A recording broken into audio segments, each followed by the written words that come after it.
So when I started this project, there always seems to be a lot of time in winter for me to think I'm gonna make these opening winter sowing jug videos.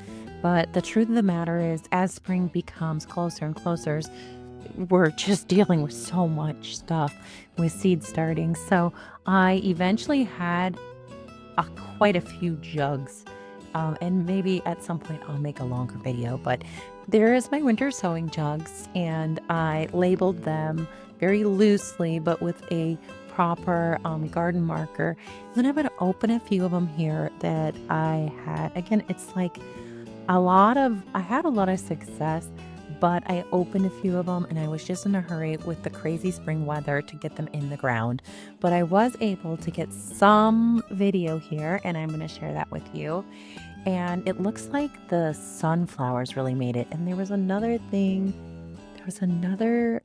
set of seedlings. And if you know what that is and it looks familiar to you, please write it in the comments below, because it's completely like a grab bag for me. I have no idea what I put in there. And you'd think I could remember, and I always think I'm going to remember. And that's why you really truly should label things.